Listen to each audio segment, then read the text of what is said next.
दूरदृष्टि दोष।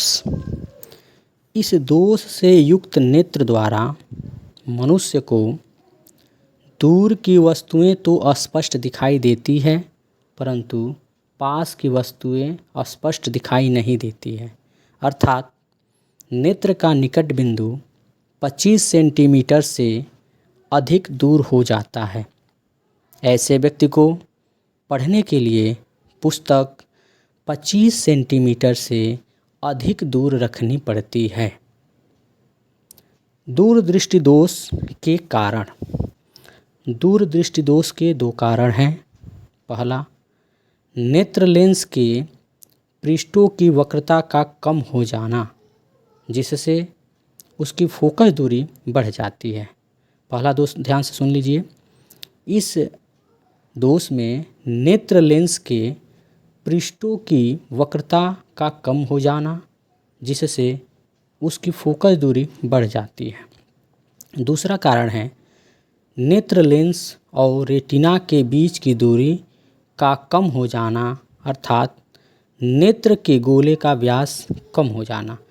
यहाँ पर नेत्र के गोले का व्यास कम हो जाता है, अर्थात नेत्र लेंस और रेटिना के बीच की दूरी कम हो जाती है।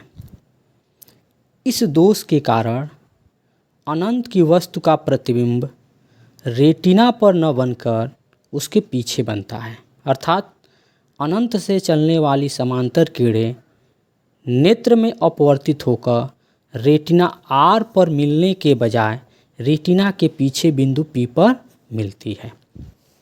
दूरदृष्टि दोष का निवारण।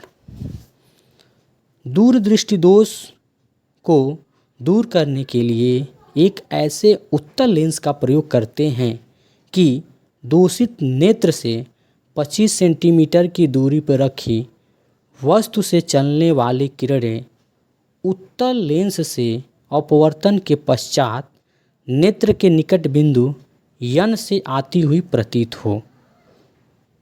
इससे ये किरणें नेत्र से अपवर्तित होकर रेटिना के पित्त बिंदु आर पर मिल जाती हैं। एक बार ध्यान समझ लीजिए। दूरदृष्टि दोष में दूर की वस्तुएं तो अस्पष्ट दिखाई देती है, परंतु पास की वस्तुएं स्पष्ट नहीं दिखाई देती हैं। इस दोष के दो मुख्य कारण होते हैं। नेत्र लेंस के पृष्ठों की वक्रता का कम हो जाना, जिससे उसकी फोकस दूरी बढ़ जाती है। दूसरा कारण है नेत्र लेंस व रेटिना के बीच की दूरी का कम हो जाना, अर्थात नेत्र के गोले का व्यास कम हो जाता है। दूरदृष्टि दोष का निवारण यह है कि इस दोष को दूर करने के लिए उत्तल लेंस के चश्मे का प्रयोग किया जाता है।